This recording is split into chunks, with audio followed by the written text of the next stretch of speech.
예. 댓글창에 위원장님 왜 이렇게 늦게 나오셨어요 하시는 분 빨리 나오신 거예요. 자, 반가운 의원님 본업으로 돌아오신 걸 환영합니다. 뭐 투사가 된 전현희 화이팅 난리네요 지금. 자, 시작하겠습니다. 새날 만에 아주 특별한 인터뷰.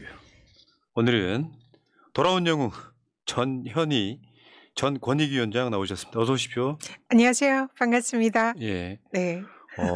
전자 붙이기도 아까운. 아니, 현직이었으면 좋겠네. 네. 실제 그 국회에 이재명 대표 단식 가셨을 때, 네. 저를 뵀는데 저는 처음 보는, 제가 텔레비로만 보던 사람인데 네. 갑자기 어머 프라님 하셔가지고 새날 방송 보시는구나. 열렬 시청자죠. 네. 네, 저도 그래서 너무 반갑더라고요. TBS만 뵙던 분을.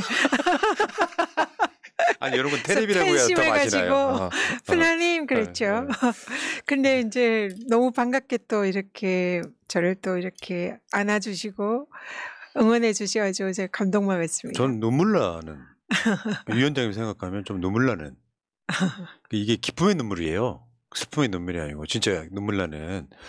자, 우리 위원장님 소개 좀 해드릴게요.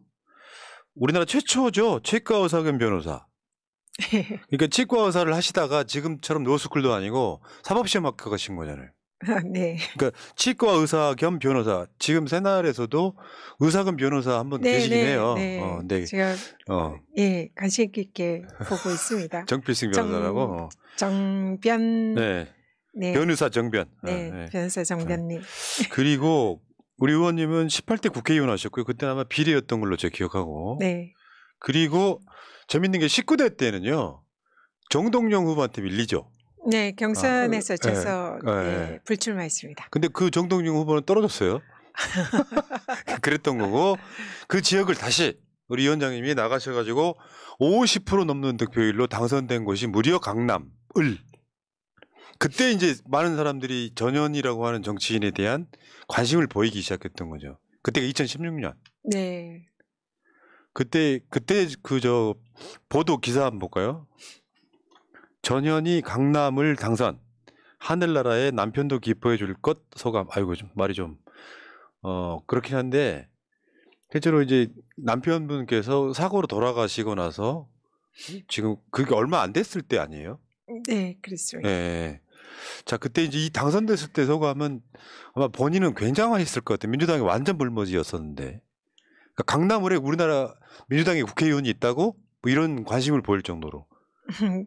그때는 이제 좀 저는 뭐 크게 기뻐하거나 그런 게 아니라 그냥 담담했었는데 주위 분들이 굉장히 이제 많이 기뻐해 주시더라고요. 그래서 그랬습니다. 근데 특별히 특별한 것이라고 생각은 하진 않았어요. 저 뒷조사를 해보니까 네. 그 가족분들이 되게 머리가 굉장히 좋더라고요 보니까. 뭐 치과 의사 하면서 돈 좀 벌다가 사법시험 심심한데 한번 보지 합격 이런 느낌. 그러니까 주위에 법조인들 많으시죠. 돌아가신 남편분도 판사셨고요. 네, 가족들 중에 여러 명 있어요. 변호사가 굉장히 많아요. 뭐 판사하다 변호사 되신 분, 뭐 등등 여러 분들이 많더라고요. 그런 집안이 따로 있나 봐요. 아닙니다. 자, 어쨌건 새날 방송도 열심히 봐주시고. 그리고 아마 전현희 위원장을 직접 겪어보시면 아시겠지만 굉장히 따뜻한 사람이에요.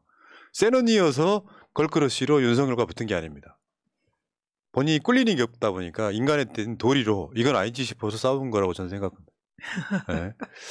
좋게 봐주셔서 고맙습니다. 그리고 저도 이 자리에 되게 우리 왜 새날에 좀 나가서 제가 좋아하는 방송이니까 인사 좀 드리고 싶은데 안 불러주셔가지고 연락처를 몰라서 저에 대해서 관심이 없는 줄 알았는데 일단 저는 팬심이 있으니까요. 그래서 결과적으로 제가 우리 친한 척에서 지금 푸나님께 길거리 캐스팅 당한 영광을 누리고 오늘 이 자리에 함께해서 정말 영광입니다. 저는 위원장님한테 진 빚이 많아가지고 인터뷰 한두 번은 안 되고요. 한 200번은 해야지 되는 그런 관계인 것 같습니다. 자, 그럼 본격적으로 이야기 한번 해볼게요. 자, 이 위원장님 전에는 국민권익위원회. 권익이라고 하는 것이 사실 뭐 하는지 잘 몰랐던 분들이 꽤 많아요. 솔직히 네. 말씀드리면. 네, 그런 분들이 많더라고요. 권익위원회가 하는 일이 원래 뭐 하는 곳이에요? 권익위원회가 원래는 그 세 기관이 합쳐져서 2008년에 새로 출범한 기구입니다. 그래서 신생 기구다 보니까 이름도 또 국민권익 그러니까 굉장히 광범위하잖아요. 그래서 도대체 뭐 하는 거지 이랬는데 새 기관이 어떤 기관인지 알면 조금 좀 의미가 들어올 것 같아요. 하나는 부패방지위원회, 그리고 국민고충처리위원회, 중앙행정심판위원회. 네, 세 개가 합쳐진 기관이라 공직자들의 반부패 청렴 담당, 그리고 국민들의 고충 민원 해결. 국민신문고 아시죠? 그걸 권익에서 운영합니다. 그런 식으로 이제 민원 해결, 그다음에 행정심판을 하는 중앙행정심판위원회. 그래서 전반적으로 보면 이 전체의 기능이 국민 권익을 보호하는 기능이고, 제가 쉽게 좀 설명해 드리면 부패방지위원회는 그 기능이 검사와 유사한 역할을 한다. 공직사회에.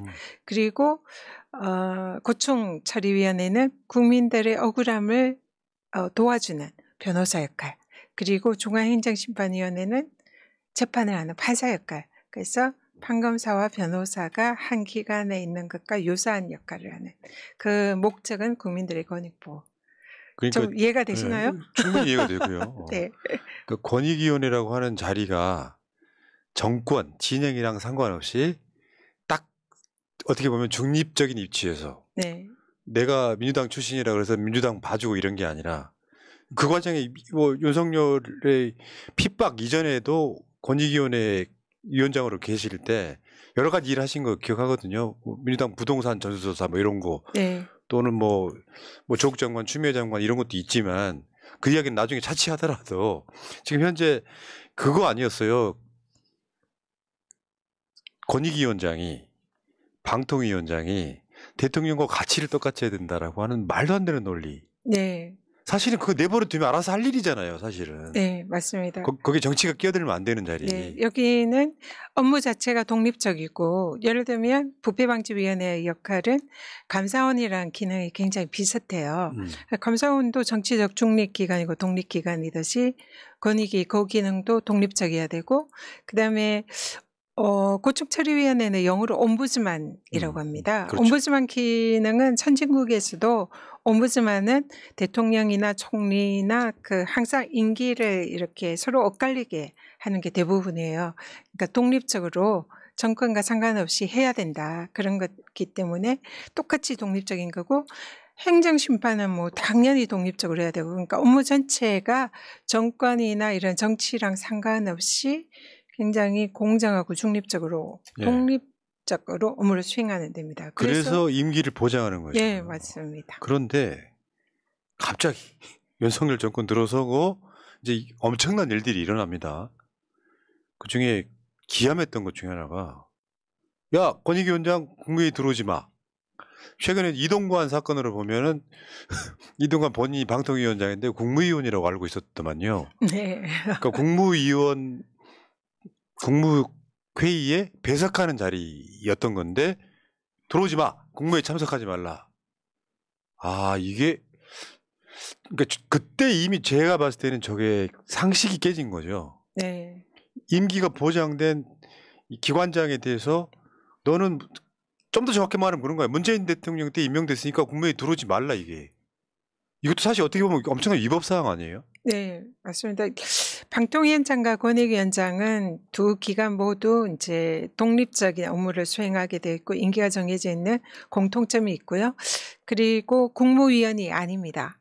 장관급 기관장이긴 한데요. 그래서 특히 이제 권익위원장의 경우에는 국무회의에 참석하면서 하는 일이 일종의 국민들 대변해서 쓴소리를 하는 역할이에요. 정권을 견제하고 대통령에게도 국민의 의견이나 민심을 전달하고 다른 부처에도 국민들의 민원이나 이런 거를 이제 해결을 이렇게 요청하고, 그러니까 일종의 와치독, 그 정부 내 와치독 그렇죠. 비슷한 역할이라 썩지 말라는 거죠. 네, 사실은. 그래서 그 대통령과 국정 철학을 같이 하면서 대통령을 보좌하는 일반 부처의 장관이랑 다른 성격인 거죠. 방통위도 마찬가지고요. 그래서 당연히 그런 성격을 가지고 있기 때문에 껄끄럽더라도 그 자리에 앉혀서 그 의견을 경청하는 게 당연히 대통령이 해야 할 일인데 밉다고 오지 마. 지난 정권에 임명됐으니까 오지 마. 그는 그것도 일종에서는 뭐 대통령의 권한 남용이 아닌가. 그런 그런 느낌 생각입니다. 아니에요. 잘 사는 아파트에 사는 학부모들이 바로 옆에 못 사는 아파트에 사는 어린아이들 지나가지 말라는 거랑 아주 유사한 걸 봤어요. 네. 근데 그중에 한덕수의 사실상 불법적인 발언도 있었어요. 국정 철학을 이해하는 공공기관장 근무가 상식적이다. 네. 우회적이긴 했지만 정치인이 국회의원이 저런 말을 하는 것과 사실상 이 어떤 그 지휘체계 안에 있는 총리가 하는 말은 다른 거죠. 만약에 지금 현직 권익위원장으로서 유권 해석하신다면 저거 분명히 불법이죠. 맞습니다. 이게 일반 부처, 정부 부처 장관들은 이 임기도 정해져 있지 않고요. 업무가 독립되어 있지 않고 대통령을 어떻게 보면 국정 철학을 공유하면서 보필하는 게 일반 부처 장관들입니다. 그래서 거기에 대해서는 총리가 한 얘기가 맞을 수가 있는데 권익이나 방통위의 경우에는 독립적으로 업무를 수행하라고 법에 규정이 돼 있어요. 그렇기 때문에 그러한 기관의 장에게 대통령과 국정 철학을 공유하지 않고 함께 갈 수 없는 그런 사람들이기 때문에 오지 마라. 이 자체가 법의 정신을 위반하고 사실은 이제 불법적인 그런 부분이 있는 거죠. 근데 그런 걸 다른 부처 장관들이랑 똑같이 취급을 한다는 것 자체가 그러니까요. 말이 안 되는 거죠. 어떻게 보면 위헌성일 수도 있고. 네, 맞습니다. 근데 저는 개인적으로 전현희 위원장이 쫄지 않았던 여러 가지 이면 중에 깨끗했다 이런 것도 있겠지만 윤석열 부부를 좀 아신다면서요? 그 윤석열 대통령님은 님이라고 제가 항상 뭐 존칭을 쓰던 버릇이 있어서 우리 남편이랑 이제 같은 지청에 근무를 했었고요. 그다음에 특검 BBK 특검을 할 때 초기에도 같은 멤버였습니다. 그래서 검사 시절부터 좀 가족끼리 좀 잘 알고 왕래하던 아니 사이였죠. 보통 사람은 그런 게 있거든요. 네. 뭐 카르텔이네 뭐네 뭐 얘기할 수도 있겠지만 법조계 있다 보면 그런 식으로 이렇게 아는 사이인데 네. 솔직히 처음엔 그런 생각 아니셨어요? 친밀감이 있었죠. 그러니까 나한테는 어떻게 안 하겠지. 솔직히 그런 인간적인 생각도 도의는 좀 그런 있었습니다. 거잖아요. 예. 설마 나한테 그러랴. 왜냐하면 이게 무슨 엄청난 불법이 발견된 것도 아닌데 네. 가치를 공유하지 않으면 나가 공매에 들어오지 마 하면 처음에는 되게 황당했을 것 같아요. 네. 그래서 대통령이 저한테 그랬을 리는 없었다라고 저는 생각을 했거든요. 다시 한번 확인하고 싶었죠. 네. 그래서 대통령이 아니라 밑에서 뭐 다른 사람들 잘 모르는 사람들이 그렇게 한 게 아닌가라고 생각을 했는데 직접 대통령이 이제 와. 저에 대해서 뭐 국무회의에 올 필요 없는 사람인데 뭐 굳이 뭐 이렇게 이제 얘기하는 걸 육성으로 들은 거죠. 그 도어 스태핑 할 때. 그때 맞아요. 그랬었어요. 예. 그래서 그때 대통령이 직접 그 저에 대해서 국무회의에 오지 말고 이렇게 뭔가 나가는데 그렇게 탄압을 하는 사실은 이제 그런 사람이었구나. 그걸 이제 알고는 제가 잘못 아는 게 아니고. 근데 우리는 이런 사건이 벌어지면 예. 우리 같은 사람들은 그렇게 해석을 안 하고요. 그 자리에 누구를 앉혀야 되나 보다. 그러니까 자리가 빨리 빠져야 되나 보다. 이런 식으로 해석을 할 수밖에 없거든요. 실제로 앉히는 사람을 보니까 권익위원장 부적합자 앉히셨어요. 그때 당시에 이제 왜 뭐 제가 뭐 딱히 물론 전 정권에서 임명이 됐지만 그렇게 탄압을 하면서 악착같이 쫓아내려고 할 필요가 굳이 있었을까? 그런데 그렇죠. 이제 임기 많이 남은 것도 아니고. 말씀하신 대로 그런 얘기를 주위에서 많이 들었습니다. 여기에 누군가 보낼 사람이 있다. 그리고 그 정무위에서 그 당시 여당 국회의원도 그런 얘기를 했어요. 거기에 이미 내정된 사람이 있는데 왜 안 나가냐. 그 사람 대통령도 존경하고 국정 철학도 같이 하는 훌륭한 사람인데 왜 안 나가냐. 그리고 그 사람은 뭐 전당대회에 좀 출마를 안 시키고 싶은데 그래서 여기가 또 청문회를 하지 않는 자리거든요. 선거 안 나갈 사람이고 자리는 챙겨줘야 되고 네. 요런 거. 네. 그래서 근데 그런 사람이 있었고 그 사람이 누구다 이런 얘기까지 사실은 소문이 파다했죠. 그러니까 예를 들면 MB에 무슨 뭐 저 BBK 같은 걸 덮었다거나, 그러니까 권익위원장으로는 절대 부적격자인 사람을 그 자리에 앉히면서 뭐 그 가치가 그런 가치인가 보죠. 저 정치인의 비리를 덮어주는 저 정치검사가 그런 가치인가 보죠. 그 가치를 같이 하는 거잖아요. 이 정권의 특징이 뭐 감사원이나 검찰이나 이런 권력기관을 이용해서 전 정권 인사를 탄압하고 야당 인사를 탄압하잖아요.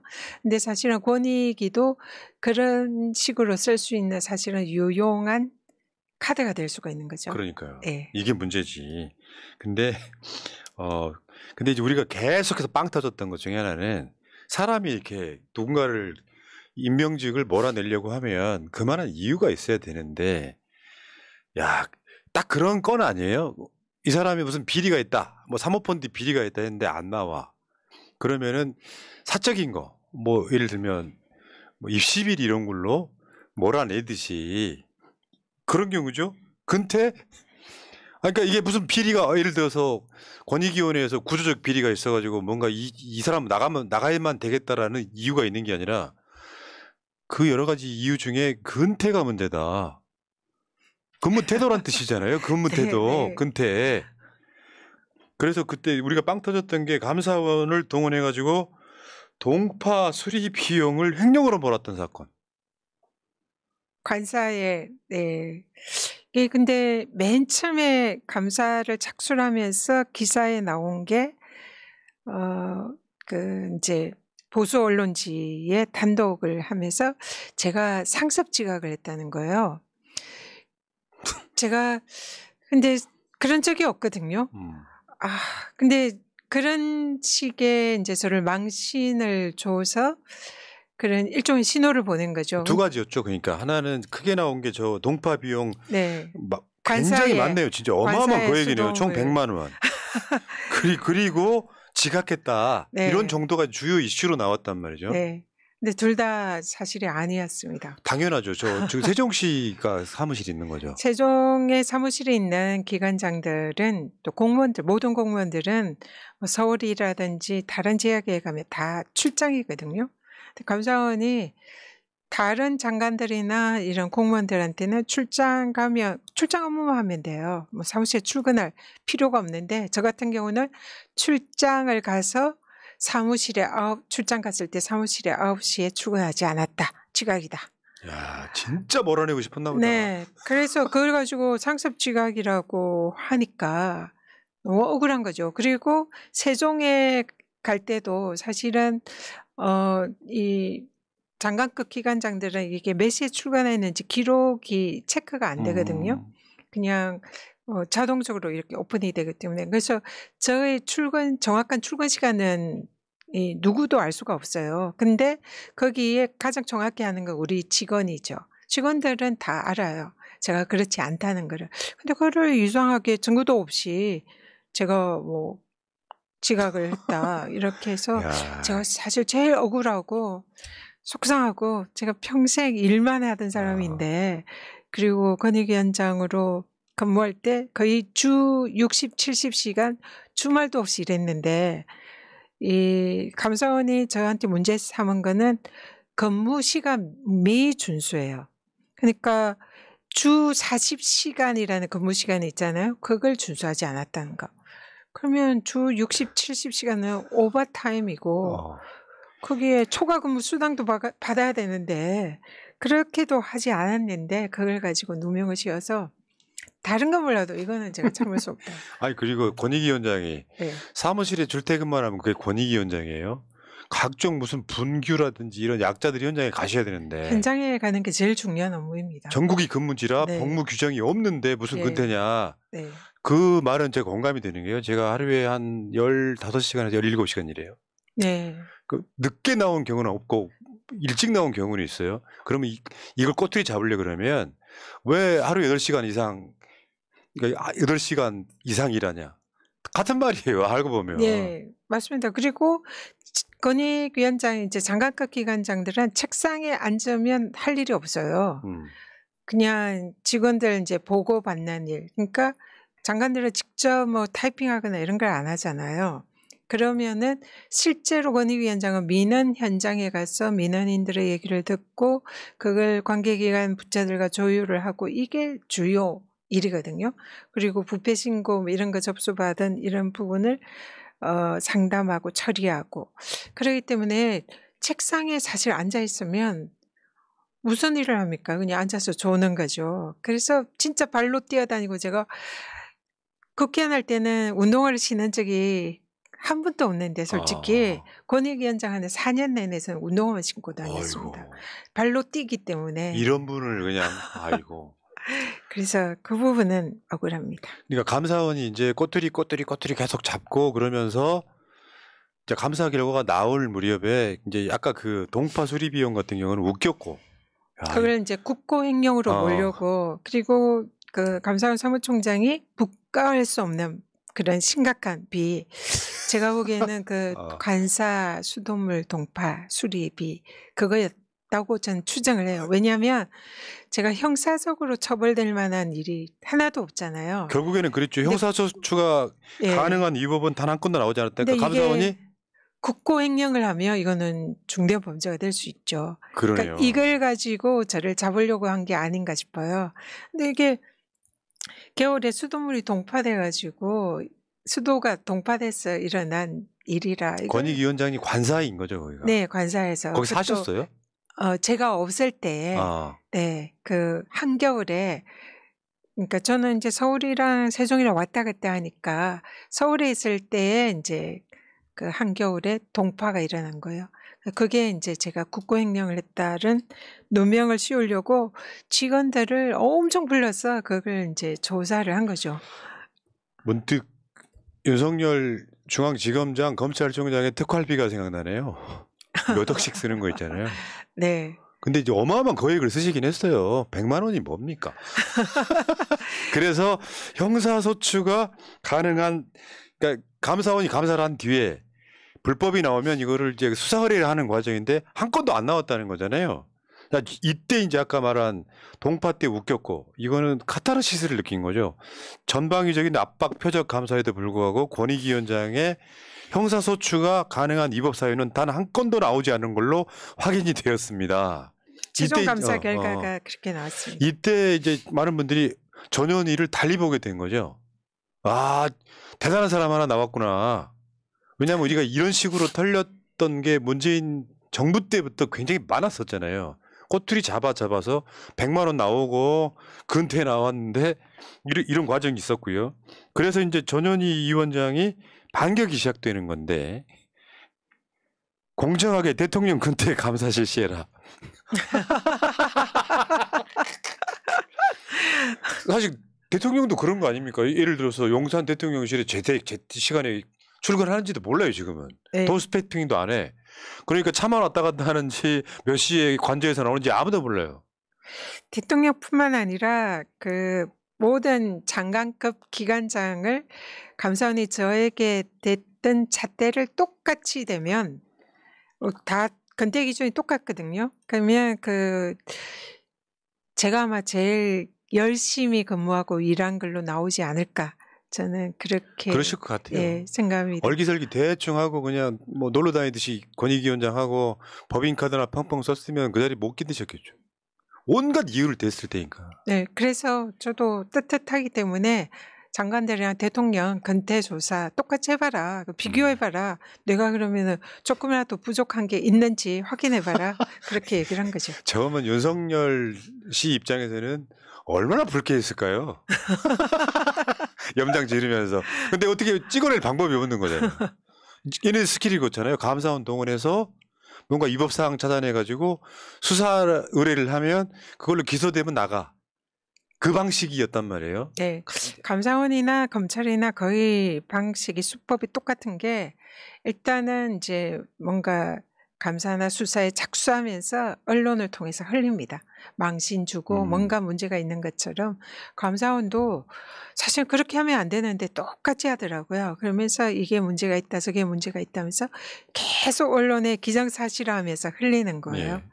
그래서 그런 입법에 저도 뭐 많은 이제 그 명예훼손을 당했지만 이제 그거는 다 지금 되돌려 주려고 준비하고 그러니까요. 있습니다. 지금 이따 후반에 그 이야기가 나오겠지만 지금 전현 위원장이 어마어마한 일을 하고 있습니다. 그 이야기 이따 따로 해드리고 문제는 뒤져도 안 나오니까 권익위 내부 이제 고위 관계자를 통해 가지고 전현 위원장 찍어내는 용도로 쓰인 거죠. 일종의 제보 네. 손질이 했다는 사건. 감사원이 이제 초기에는 권익위 고위 관계자가 제보를 했다. 그래서 그 제보가 사실인지 확인하기 위해서 감사를 한다. 이렇게 발표를 했어요. 근데 통상 한 사람이 제보하면 그거 가지고 감사하는 경우가 없잖아요. 감사원이 어떤 기관인데. 최소한 3인성은 돼야지. 아니 국민들 뭐 몇백 명이 감사해달라도 꼼짝 안 하고 감사 안 하는 데가 감사원인데 한 명이 감사 제보했다고 그게 사실인지 그래서 감사원 그것도 그냥 일반 조사국이 아니라 특별조사국 열 몇 명이 그냥 권익위 어느 날 갑자기 쳐들어와서 저를 타겟으로 뭐 진짜 수천 장의 자료를 요구를 하고 수십 명의 직원들을 조사를 하는 거예요. 그래서 이게 그러면 그 제보 내용이 신빙성이 있고 사실이어야 되는데 조사를 다 해보니 뭐 하나도 문제가 없네. 증거가 안 나오네. 그러니까 감사원이 중간에 당황했을 거 아닙니까? 제가 그리고 그때 이제 막 공격을 했죠. 이거는 뭐 사실이 아니고 이거는 위법하고 뭐 그렇다. 그렇게 하니까 이제 증거가 안 나오니까 감사원이 그 권익위 고위 관계자 한 명을 불러요. 근데 그 사람이 유병우 사무총장이랑 행시 동기가 아주 가까운 사람이에요. 그리고 권익위 내부 고위 관계자인데 그 사람이 추미애 장관 유권 해석에 담당을 했던 실무국장입니다. 그래서 그 사람이 뭐 제가 이제 뭐 그 직권 남용을 했고 뭐 이런 지시를 했다라고 증언을 하는데 그 증언이 사실은 거의 대부분이 허위예요. 그런데 이 증언이 이제 증인이 제보자가 제보한 내용이 맞습니다. 그 제보가 사실입니다 하면서 증언을 한 거예요. 그리고 그 내용을 가지고 감사원이 대검에 수사 요청을 합니다. 저를. 아이고. 그런데 알고 보니 제보자와 이 제보 내용이 맞습니다 하고 증언을 한 사람이 동일인인 거예요. 그것도 유병우 사무총장의 나 미치겠네. 친분이 매우 두터운. 누구나 의심할 수밖에 없는. 그래서 이거는 딱 걸린 거죠. 조작 감사. 그래서 그걸로 위계에 의한 공무집행 방해죄로 고발 조치를 했죠. 그 이야기는 이따가. 네. 그게 이제 진척이 되고 있어요. 네. 자, 결국 감사원 감사 결과를 의결하는 과정에서도 여러 가지 논란이 있었단 말이죠. 결국에는 우리가 그때도 방송으로 보여드렸던 이야기인데 8가지 사안 중에 사실상이라는 표현이 들어가냐면 이 부분도 아마 최근에 다시 신청하셨을 거예요. 마지막에 그 권익위 갑질 직원에 대한 위원장과 직원들 탄원서 제출 부분 이거 다시 재감사해달라고 아마 재심 신청. 재심 신청하셨을 거고 네. 나머지는 다 깨끗하게 나온 거죠.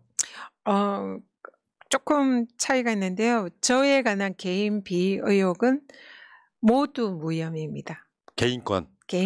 그리고 저랑 우리 권익위 직원들이 우리 이제 직원에 대해서 이제 징계를 받을 위험이 있어서 좀 너무 가혹하니까 뭐 이런 점이 있으니까 좀 선처를 해달라는 취지의 탄원서를 이렇게 작성한 게 있어요. 저는 이제 직원들이 작성해 온 거에 서명을 한 건데 그게 이제 권익위 좀 전체가 문제가 있다. 그래서 기관주의. 그거 한 건입니다.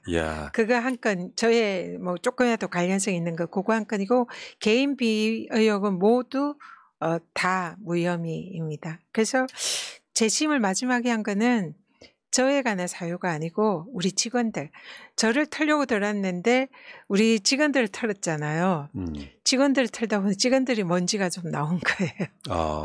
그래서 그럴 수 있죠. 어떻게 알아요? 그래서 직원들이 징계 대상이 돼서 좀 문제가 생긴 직원들이 한 7, 8명이 문제가 생겼어요. 그래서 그 부분에 대해서는 원래 그 감사원제 규정에 의하면 직원 개인이 재심을 신청할 수가 없습니다.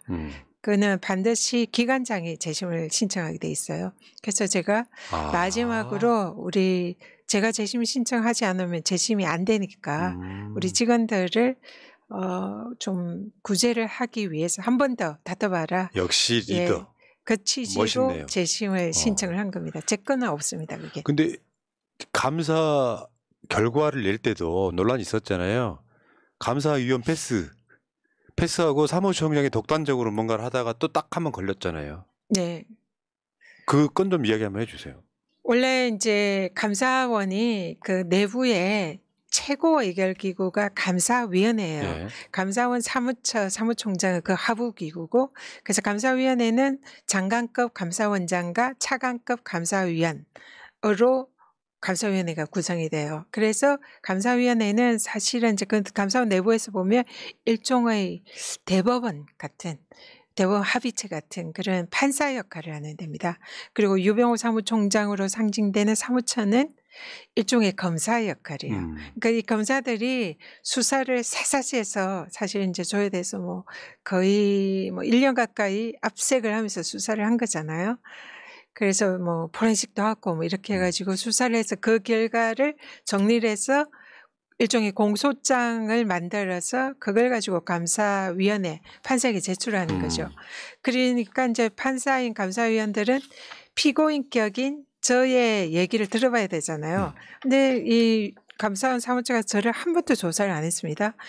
그래서 제가 저를 조사를 해달라. 나도 좀 이 나 스스로 변호를 하고 싶다. 이렇게 이제 요청을 했더니 감사위원회에서 그러면 당시의 얘기를 한번 들어보겠다 해서 제가 감사위원, 그러니까 일종의 대법원에서 열리는 그 회의 재판에 제가 참석을 한 거예요. 그래서 거기서 소명을 하고 증거자료를 다 제출을 했더니 판사들인 감사위원들이 이제 양쪽 얘기를 다 듣고는 감사원 사무처 유병호가 조사하고 감사한 내용들이 이게 다 틀렸구나.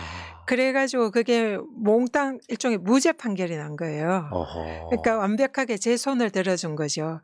그랬더니 거기에 대해서 근데 유병호나 감사원 사무처에 대해서 저를 감사하면서 저질렀던 모든 불법 행위에 대해서 제가 공수처에 고발 조치를 했잖아요. 그 고발 조치가 그러면은 이제 제가 무죄가 나오니까 이 사람들이 오히려 이제 유죄가 나올 수 있는 구조잖아요. 그러니까 감사원 사무처 이 유병호 사무총장이 감사위원인 주심에 일종 판사의 그 결재도 받지 않고 자신들의 공소장의 내용을 언론에 그게 마지막 최종 판결문인 것처럼 언론에 공개를 해버린 겁니다. 그러면서 그 내용에 이제 뭐 근대 문제, 뭐 제가 뭐 또 뭐 여러 가지 이런 문제 있다. 이렇게 공개를 한 거예요.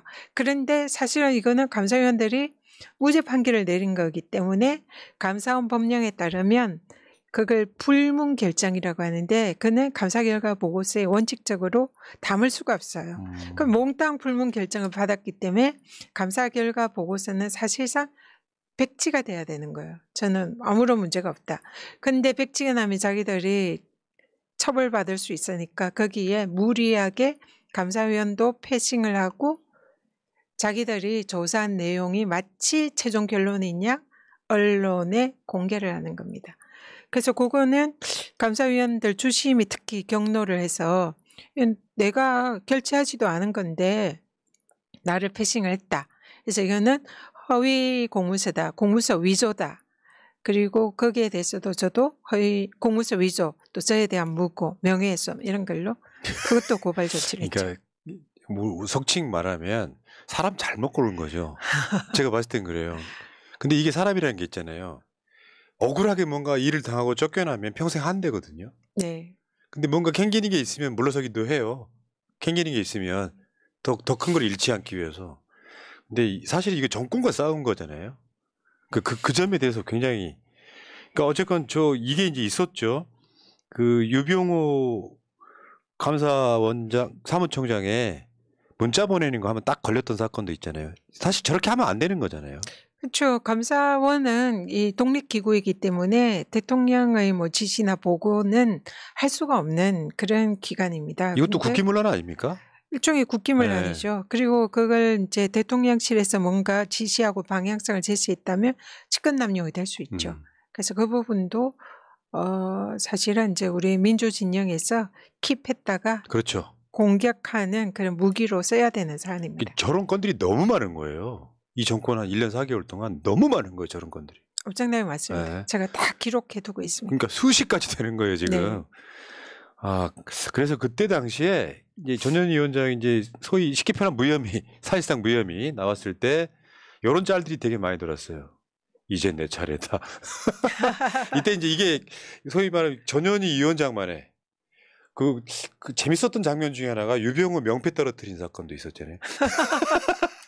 고의는 아니었겠지만 그건 우연히 실수로. 고의가 아니었습니다. 근데 그 을지훈련 갔을 때 이제 우연히 처음 본 거예요. 그러니까 실물로. 저기 있는데 이제 저를 계속 괴롭히고 있는 당사자였죠. 근데 사실 좀 괘씸한 거예요. 그리고 또 특히나 우리 직원들 너무 괴롭히고 있어서 마침 잘 됐다. 그래가지고 저 멀리 있는데 제가 이제 성큼성큼 걸어가서 악수를 딱 청했는데 이제 청하다가 실수로 제가 명패를 떨어뜨렸어요. 고의는 아니었는데 어쨌든 명패를 줘가지고 올려주고 악수를 했는데 그리고 제가 우리 직원들 좀 괴롭히지 말고 좀 나 좀 조사 좀 해달라.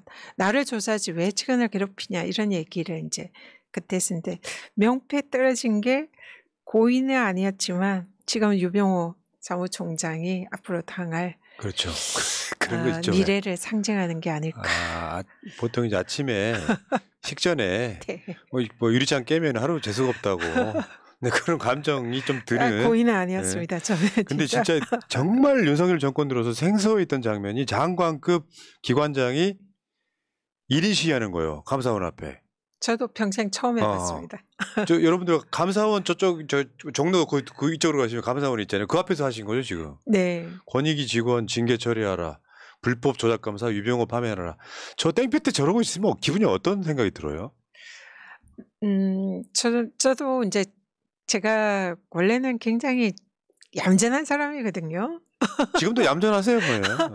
그리고 사실 투사가 아니었어요. 근데 이거는 저에 대한 단지 개인의 일이 아니라 저로 인해 상징되는 정말 이 정권의 무도한, 무엇보다 제가 화가 난 거는 이거는 정의롭지 않은 일이잖아요.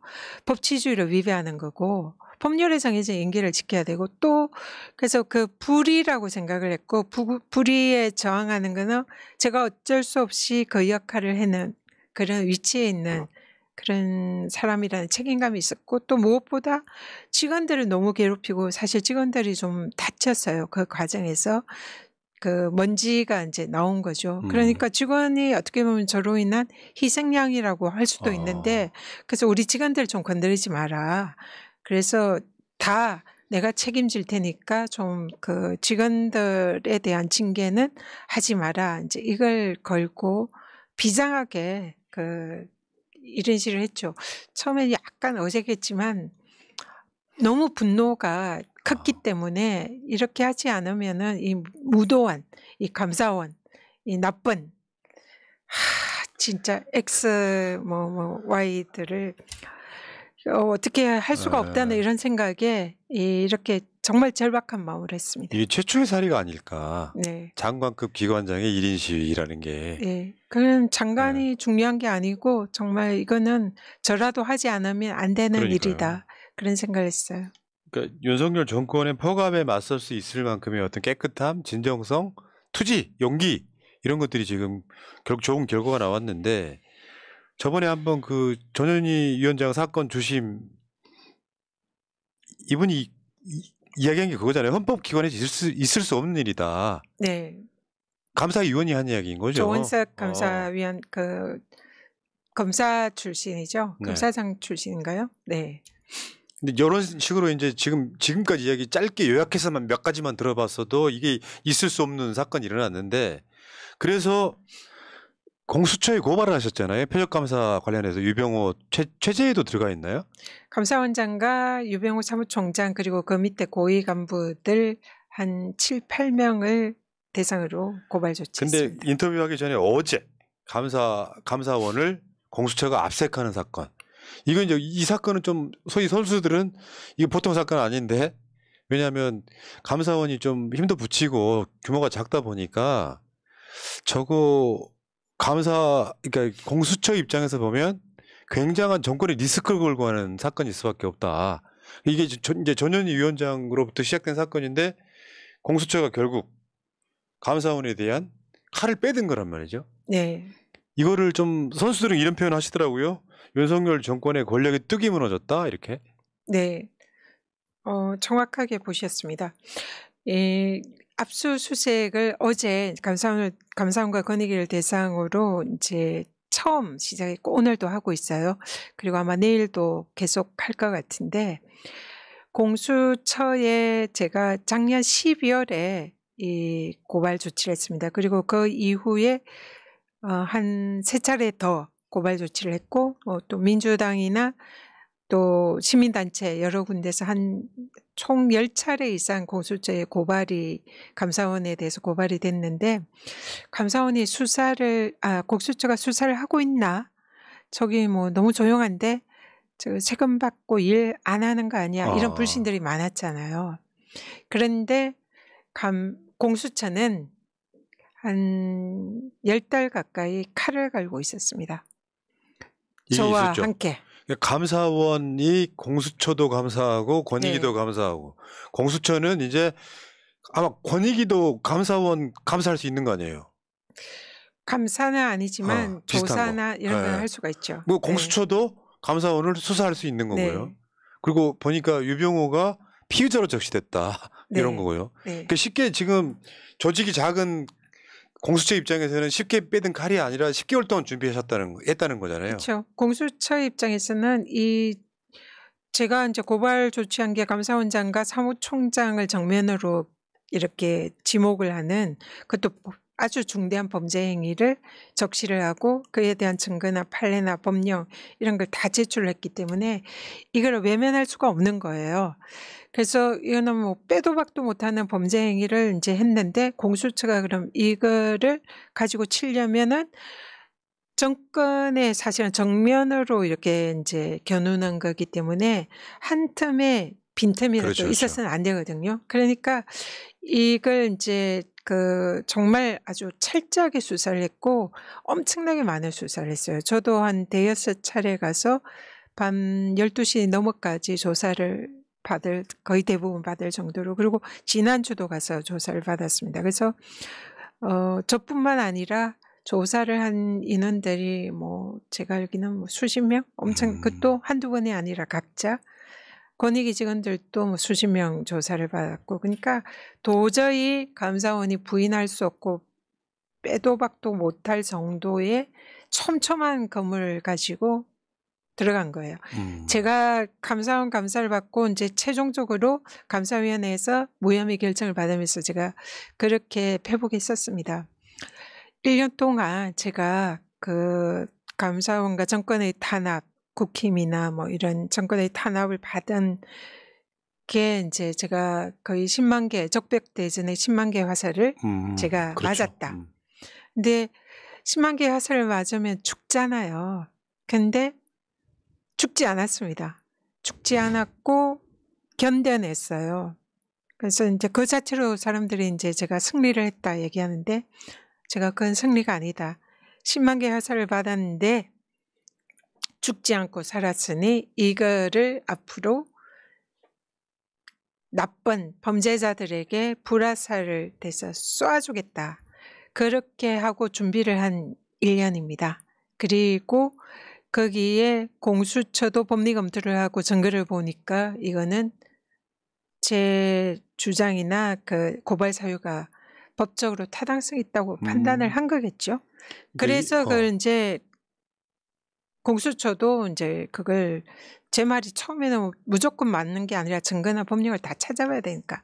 그래서 이게 맞다라고 생각을 하고 공수처도 이제는 그렇죠. 칼을 그렇지 않아도 화살을 쏘기 시작한 거죠. 윤석열 정권 입장에서 보면 공수처를 없애고 싶어 합니다. 네. 아주 줄이거나.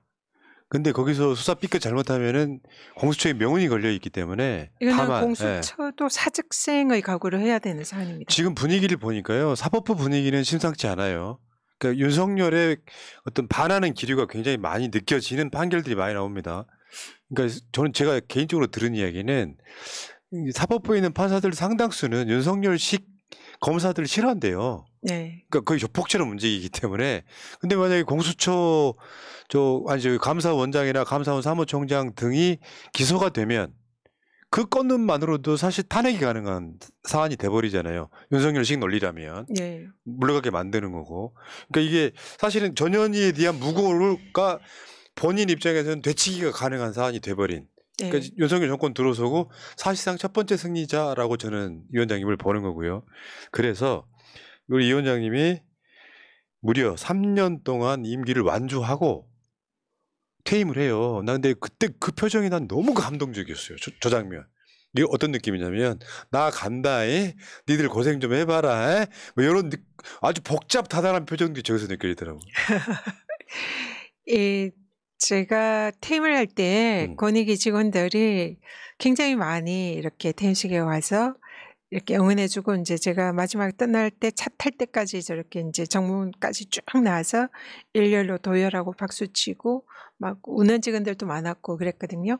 근데 사실은 저기에 사진이 찍힌 직원들은 그 다음에 이제 그 권익위 그래요? 네 위원장이나 부위원장이 왔을 때 찍히게 됩니다. 이거는 전이 그렇지. 좌천되겠지. 네. 그래서 저기에 나온 직원들은 각오를 하고 언론에도 다 나가고 사진 찍혔잖아요. 그 정도예요? 네. 그리고 그리고 정권이 이래요? 실제로 그리고 제가 이제 그만두고 난 뒤에 그 저랑 가까웠던 직원들은 거의 상당수가 자천되고 그 승진해서 와. 누락되고 그렇게 했습니다. 그래서 저기에 사진이 찍히고 또 저한테 꽃다발 준 직원은 간부는 자천됐어요. 아니 이게 무슨 공산국가예요? 그런 걸 각오하면서 직원들이 다 알아요. 뭐 한두 번 겪은 게 아니기 때문에 그런 걸 각오하면서도 저기 있는 직원들이 나와서 박수 치주고 응원을 해줬기 때문에 저 너무 감사하고 감동스러운 장면인 거죠. 권익위 직원들 입장에서 봤을 때 우리 위원장님 잘했다. 억울하게 당하고 가는 것 있지만 저는 임기 채운 것만으로 이긴 거라고 생각해요. 제7대 권익위 홈페이지 가면요. 저렇게 역대 위원장 해가지고 제7대 위원장 맨 마지막에 전현이라고 딱 쓰여 있어요. 어찌나 자랑스럽든지. 네.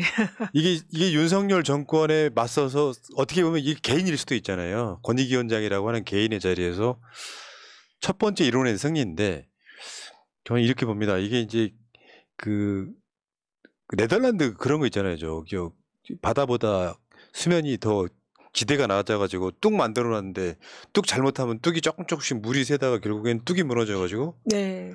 그것처럼 윤석열 정권의 어떻게 보면 몰락의 시작점일 수도 있다. 뭐 말이 너무 정치적이고 거창할 수 있겠지만 실제로 이런 역사가 몇 개 더 생기면 좀 국민들은 못 견디고 저는 일어날 거라고 보는 사람이거든요. 그게 선거든 뭐든 간에.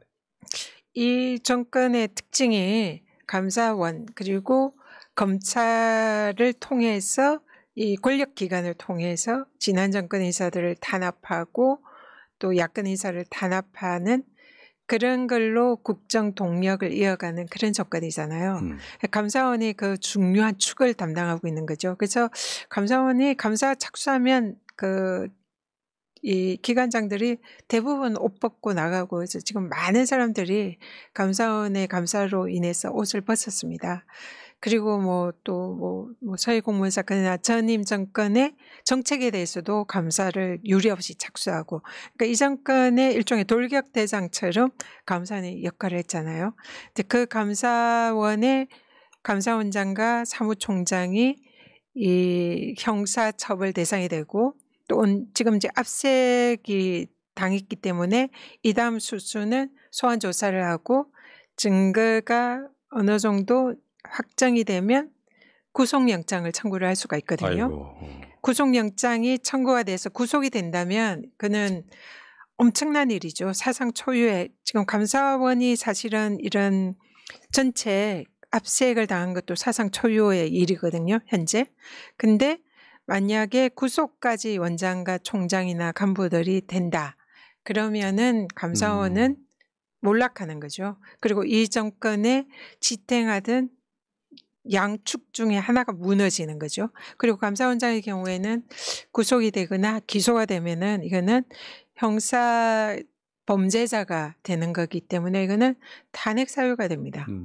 그리고 감사원장 탄핵은 뭐 당연히 국회에서는 민주당에 의해서 통과가 될 가능성이 높고 헌재에서도 이거는 수사를 통해서 공수처에서 수사를 통해서 기소한 사안이기 때문에 헌재에서도 이거는 탄핵이 될 가능성이 매우 높아요. 그냥 국회에서 그냥 무조건 보낸 이상민 장관처럼 그런 케이스가 아니라 수사를 거쳐서 보낸 거기 때문에 그러면 그런 수순으로 가게 된다면 이 완전 양축 하나가 무너지는 거죠. 그러니까 검찰과 감사원을 동원해서 이렇게 저렇게 막 찍어내고 폭정을 일삼던 것을 막아서게 한. 네. 저는 히어로라고 부르는 거예요. 우리 이 원장님을. 그냥 과찬의 말씀이고요. 당연히 해야 될 일이고 제가 이렇게 한 거는 정말 이 불의에 대해서 정말 분노하고 이건 참을 수 없는 그런 이거는 저항하면 안 된다. 그런 생각으로 한 거고 그는 누구나 마찬가지로 그다 생각합니다. 아니요. 혼자만 그러셨잖아요. 그러니까 전임 정부에서 임명된 기관장들이 보도도 안 나오고 어마어마한 사람들이 나갔어요. 근데 거기서 우리는 한상혁과 저 전현희 위원장만 우리가 기억을 하지만 사실상 완벽하게 자기 임기 채우고 저 3년 임기 채우고 나올 때 저 장면은 우리한테 주는 카타르시스가 정말 대단했어요. 이렇게 이기는 방법도 있구나. 당장 정권이 끝나는 건 아니지만 이게 시작이 되겠구나라는 생각을 했었던 자랑스러운 제7대 권익위원장 전현희 위원장과 함께하고 있습니다. 퇴임하셨어요. 지금 퇴임하신 지가 지금 한 3달 정도 되셨나요? 서너 달? 네, 그 정도. 네. 벌써 그렇게 됐네요. 네. 그러니까 시간 빨리 갑니다. 네. 그래서 그 후임으로 임명된 사람은 권익위원장 하면 절대 안 되는 사람. 왜 이 정권은 그럴까요? 그 자리에 가면 안 되는 사람을 임명을 해요. 딱 봐도. 진실화해위원장의 구구를 임명하잖아요. 기준은 대통령과 가까운 사람, 자기가 믿을 수 있는 사람 그런 기준인 것 같습니다. 근데 그 퇴임하고 나서 뭐 인터뷰를 보니까 좀 쉬셨냐고 물어보니까 휴식은 사치라는 마치 그 서울대 들어간 학생이 교과서로 공부했다 같은 말씀을 하시더라고요. 제가 워낙 성격이 워커홀릭이라 쉬지를 못해요. 쉬면 좀 불안하고 그래서 항상 이제 일을 해야 되고 끊임없이 일을 평생 그렇게 살아왔는데 그래서 근데 특히 이런 순간에 또 제가 어쩔 수 없이 짊어지게 된 이런 뭐 책임감이 있는데 여기에 대해서는 끝까지 잘 마무리해서 제가 이제 아까도 말씀드렸지만 1년간은 공격을 당하고 그걸 견뎌낸 그 자체가 작은 승리라면 그다음에는 이제는 정말 반격을 해서 실제로 그런 무도한 범죄를 저지른 자를 응징하는 것이 거의 최고의 승리다. 그래서 거기에 제가 해야 할 일이 남아있기 때문에 실수가 없었죠. 훌륭하세요. 그러면서 그때 했던 이야기는 오염수 방류를 막는 데 최선을 다하겠다. 뭐 그러면서 이제 통영도 가시고 막 그랬던 걸로 기억하는데 이재명 대표 단식 현장에도 가셨잖아요. 네. 이재명 대표한테 뭐라 그러셨고 이재명 대표는 뭐라 그러셨던가요?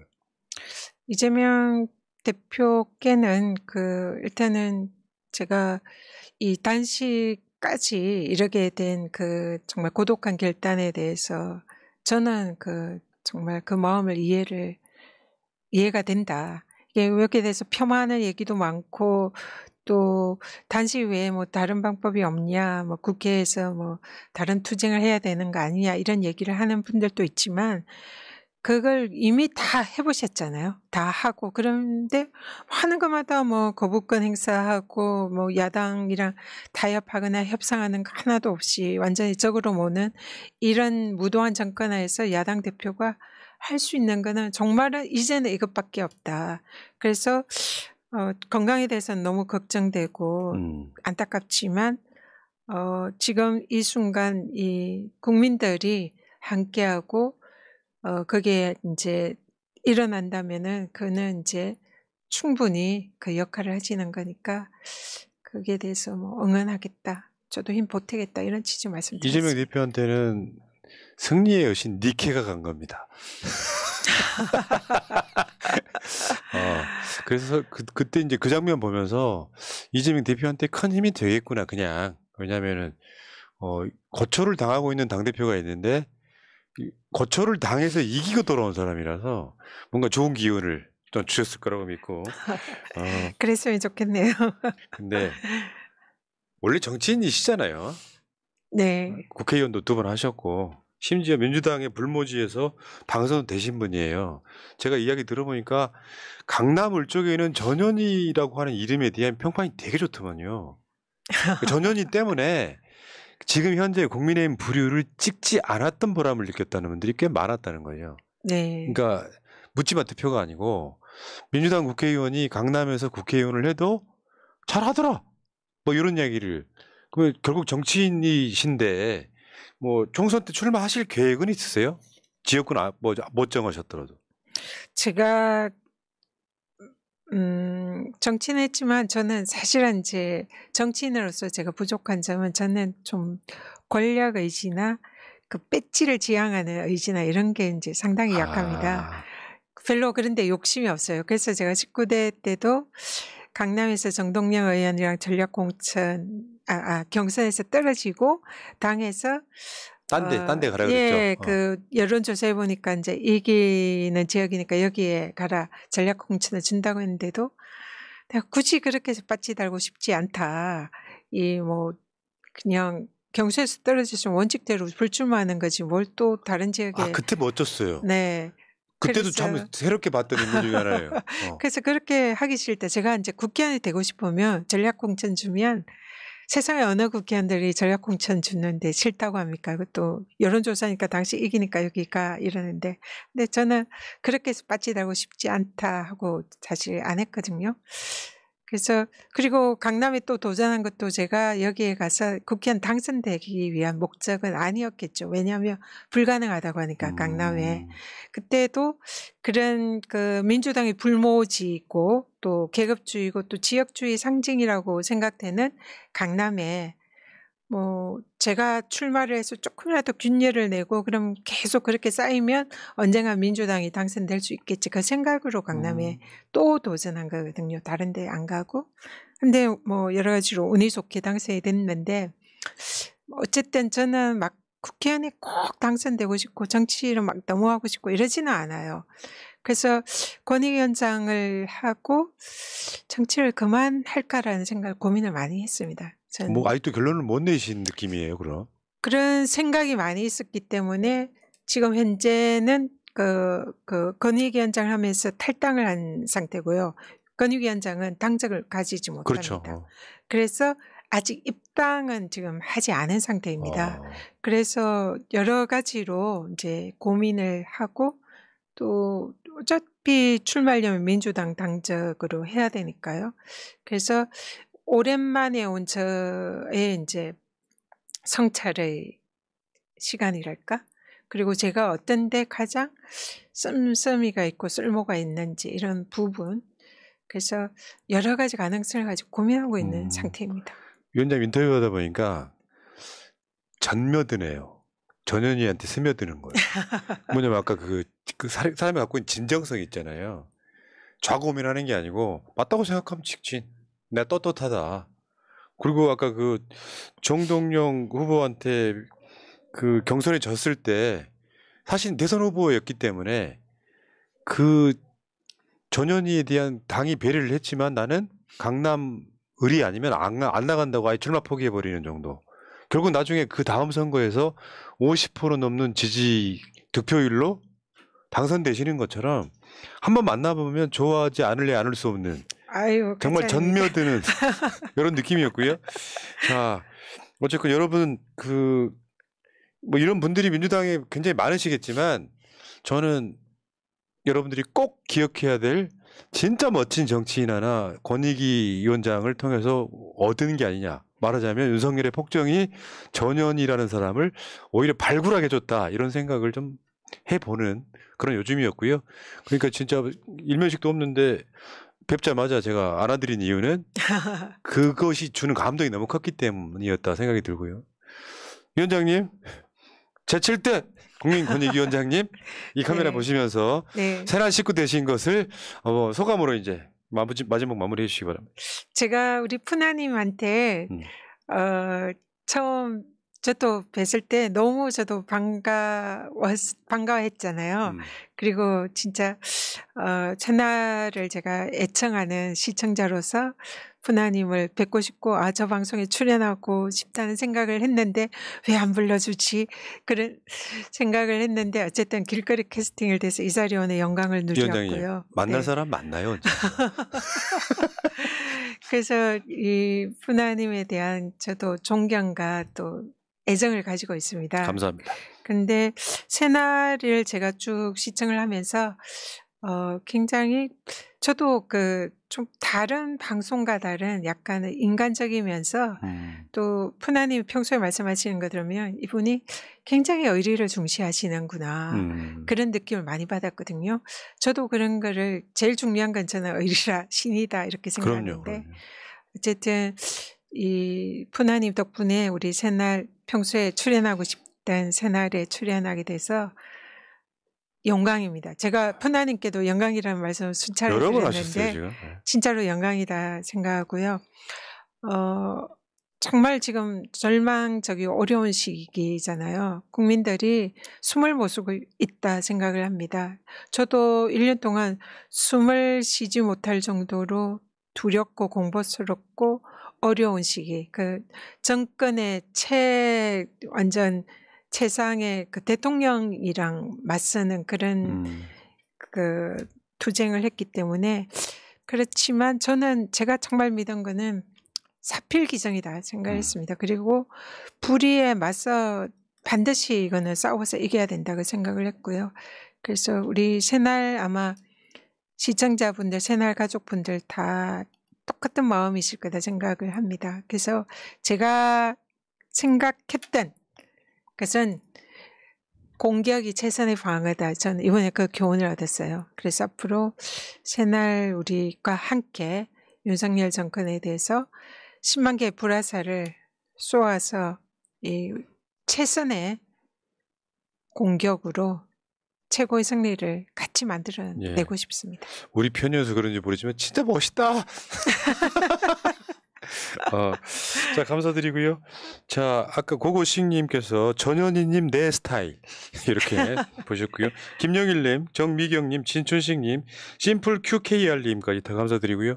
자, 전현희 위원장님은 본인이 허락하신다 그러면 굉장히 자주 한번 뵀으면 좋겠어요. 막 그 승리의 그 기운 막 받고 싶습니다. 승리의 여신 니케. 네. 자, 일단 방송 마치고요. 위원장님은 다음에 또 빠른 시간 내에 한 번 더 모시겠습니다. 네, 오늘 아주 즐겁게 방송을 했습니다. 네, 네. 너무 고맙습니다. 다음에 또 뵙겠습니다. 고맙습니다. 네. 자, 손수교